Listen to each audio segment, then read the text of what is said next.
D'abord mécaniquement, ensuite c'est la main de l'opérateur qui affine pour essayer d'avoir le même profil partout. Ça, c'est encore les barres de 18 mètres ça?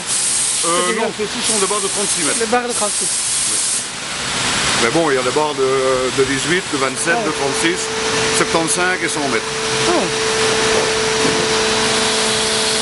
Et c'est pour la facilité de visite et pour remplir les tables, pour éviter que les ponts roulants ne doivent passer avec des gens en dessous. On a mis des barres de 36 pour avoir plus facile.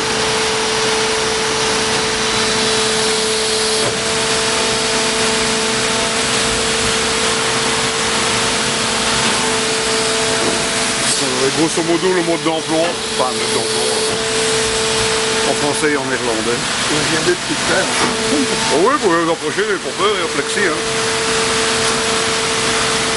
On voit que les deux rails sont mis.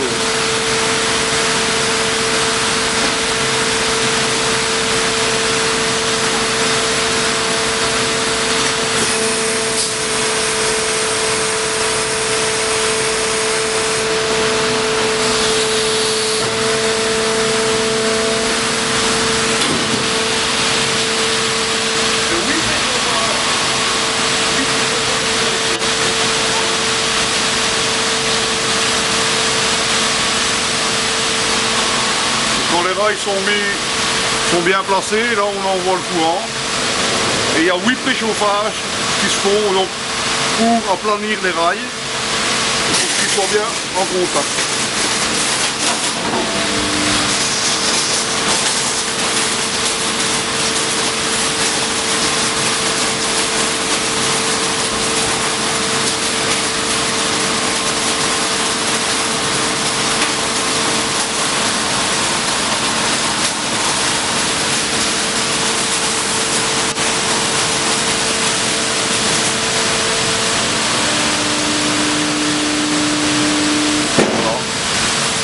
Les préchauffages. Chaque fois c'est poussé, c'est écarté, c'est replacé, préchauffage, retiré, jusqu'au moment où la matière atteint une bonne température, que l'acier devient malléable. Et alors là, il y a de nouveau un bon courant et hop, et on emboutit.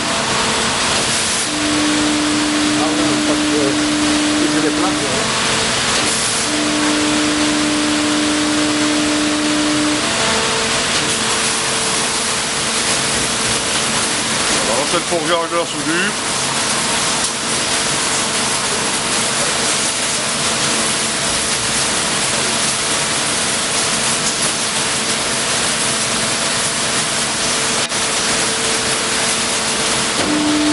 Voilà.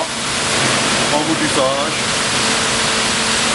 Maintenant nous avons les couteaux de débamburage qui vont se déplacer et venir couper l'excès de matière qui s'est formé par écrasement des rails. Et là il coupe.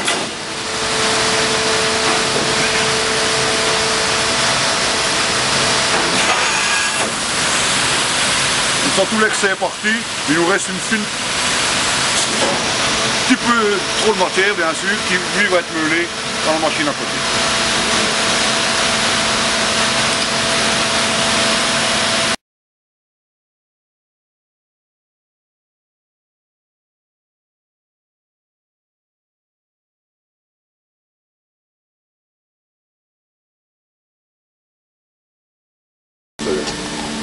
Voilà ce qu'on appelle.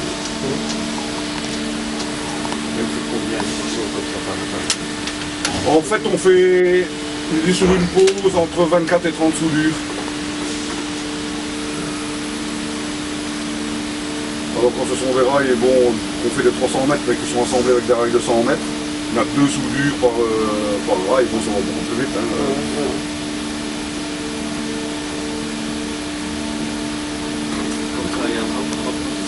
Non. Avant, oui. Étant donné qu'avant, on n'avait que des barres de 18, 27 et 36. Là, on est obligé de travailler en 3 pauses. Ouais.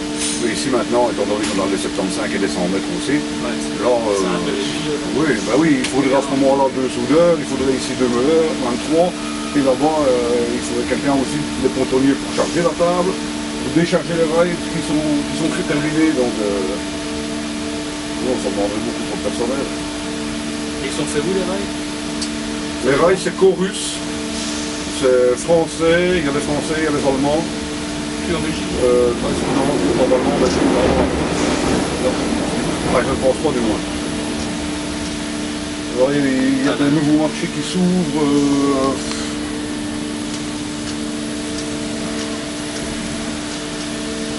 Maintenant, on avait les Corus, on avait les Thyssen, Ouais. et maintenant il y avait Papasten, donc... C'est la nouveau, qui font pareil.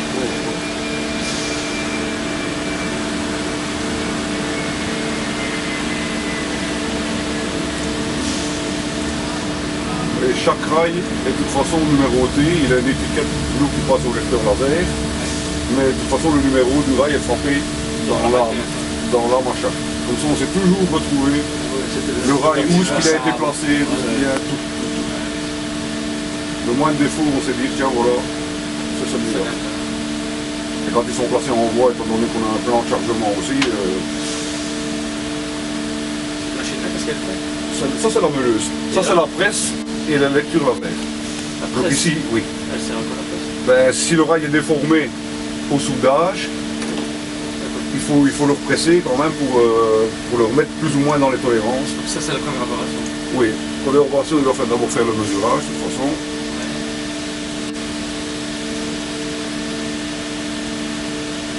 Oh, les gouttes d'année. Bon, là. Qu'est-ce que c'est ça?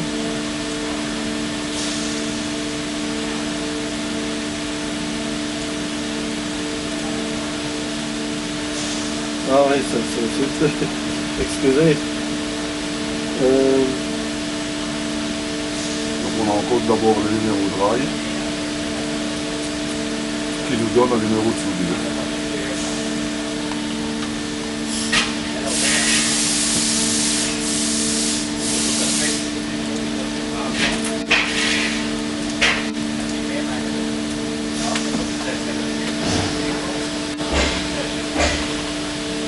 Voilà, là c'est le mesurage.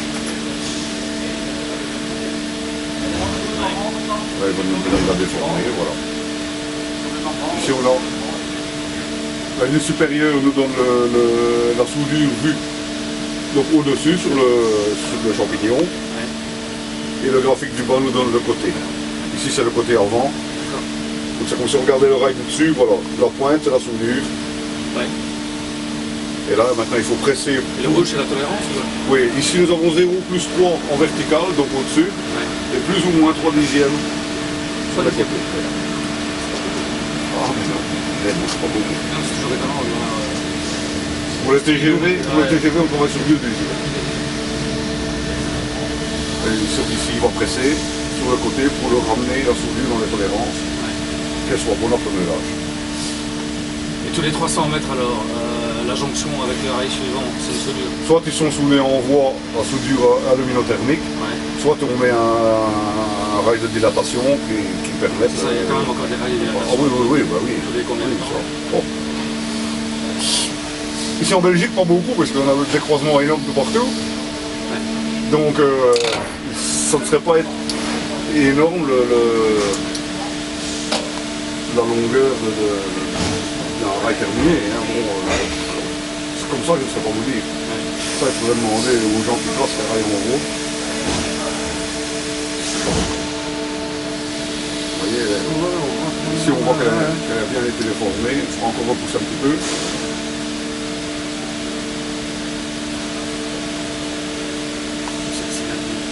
Ici, non, ici c'est la presse. Ah, c'est latéral. Horizontale. Voilà, oui. Donc il presse de l'arrière vers l'avant. On va venir la soudure en positif.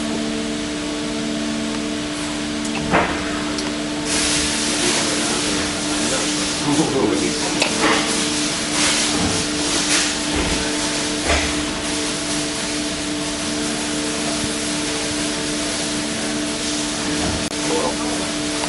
Ça, il y a quasiment tout droit, le rail au droit. Et le côté ici, quasiment sur la ligne 0. Donc, là. Normalement, c'est la cabine qui se déplace. Et ici, pour éviter les accidents, on fait simplement déplacer le rail. Normalement, c'est la cabine. Oui, la cabine se déplace parce qu'il faut placer le rail correctement dans le sens de la presse. Et pour éviter les chipotages avec le joystick, et là-bas, la distance est calculée, hop, la cabine s'arrête, on est bon tout de suite. Pour éviter beaucoup de manipulation. Vous compliquez la vie à cause de vous, c'est ça? Bah, non, je ne dirais pas à cause de vous, c'est par sécurité. Voilà, donc maintenant il peut attaquer le meulage. Un petit replacement. Je crois toujours évitant cette petite manipulation, comme ça on perd énormément de temps. Oui, je vois ce que C'est pour ça qu'on a fait une cabine qui se déplace. D'accord. Là c'est le meulage qui va commencer. Il y a une fosse en Et fait. la cabine est montée sur le rail et dans la fosse. Là, c'est un disque alors.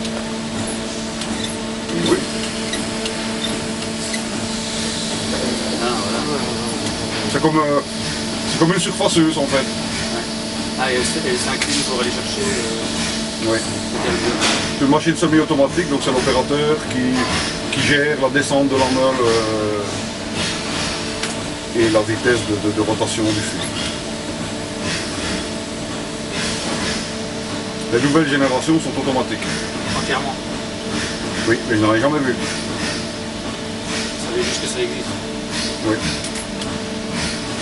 Par les ingénieurs de bureau, eux, ils ont été voir, bien sûr. Nous, nous n'avons pas encore eu l'occasion. Hein.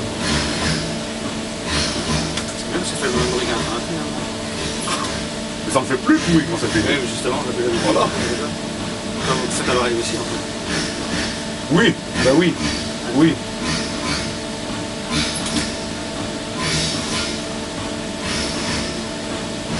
Ça doit être entretenu sur le réseau de temps en temps, la cellule. Une fois que c'est fait, c'est bon. Absolument.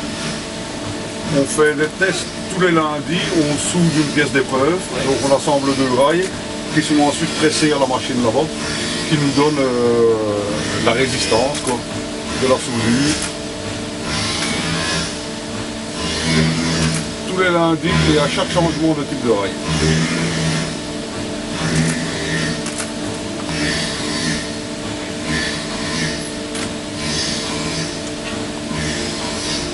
Type de rail, quoi, de fournisseur ou de... Non, non, non, non, pas de fournisseur, non, non, non, de type de rail, les 60 kg, les 50 kg, les 54 kg, les 63 kg.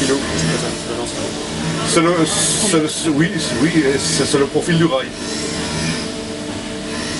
Les 60 kg ici, ce sont des 60, ils sont plus hauts, les 50 sont plus petits. Ah ouais. Les 63, ils ont l'âme plus grosse, ils ont une âme de 3 cm au lieu de 1,5. D'accord. Parce que j'ai une carte. Ah non, c'est pas du tout les mêmes. Non, non, non. Tout dépend des lignes. C'est ça, ça dépend s'il y a du charroi. Voilà. C'est des courbes, ça dépend de la vitesse des trains qui passent sur les lignes. Donc un rail n'est pas un rail. Ah non. Oh non, non, non, non.